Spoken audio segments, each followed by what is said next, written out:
বর্তমানে সমাজটা এমন পর্যায়ে গেছে, সন্তানরা বাপ মাকে সম্মান দেয় না, বাপ মার কথা শুনে না, স্ত্রী তার স্বামীর কথা শোনে না, গুরু তার শিষ্য তার গুরুর কথা শোনে না, শিষ্যর কথা মতন গুরুর চলতে হয়, সন্তানের কথা মতন বাপ মার চলতে হয় এবং স্ত্রীর কথা মতন স্বামীর চলতে হয়। তো আমরা এমন পর্যায়ে গেছি যেটা পৃথিবী ধ্বংসের পথে।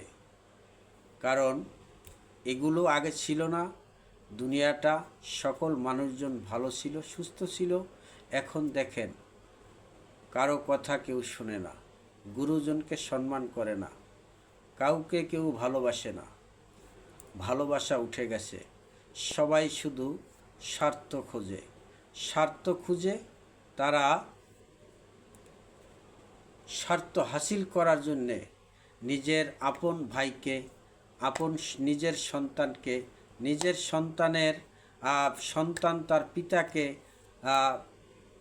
আপন ভাইয়ের ছেলে, আপন কাকা, আপন বোন, যে কারণে যে কোনো সময় আঘাত করতেছে স্বার্থের জন্যে। একটু স্বার্থে আঘাত পড়লেই তাহলেই সে শত্রু হয়ে যায়। তা আমি বলবো, এই স্বার্থ নয়, পৃথিবীতে অনেক কিছু ত্যাগ করতে হয়। এই ত্যাগ করলে আপনি পরপারে কিছু পাবেন যে। কারণ আপনি যদি স্বার্থের চিন্তা করেন, তাহলে আপনি যার উদ্দেশ্যে এই পৃথিবীতে আসছেন তাকে আপনি পাবেন না, তার কিছুই করলেন না। তাই আমি বলবো, সবাই স্বার্থ ভুলে সবাই সবাইকে ভালোবাসুন, সবাই সবাইকে সম্মান করুন, সবাই সবাইকে শ্রদ্ধা করুন। তাহলে দেখবেন আমরা মিলেমিশে থাকলে পৃথিবীর সকল মানুষ ভালো থাকব, সুস্থ থাকব। হিংসা নয়, অহংকার নয়, ঘৃণা নয়, ভালোবাসা। শুধু ভালোবাসা এবং স্বার্থ ভুলে যেতে হবে।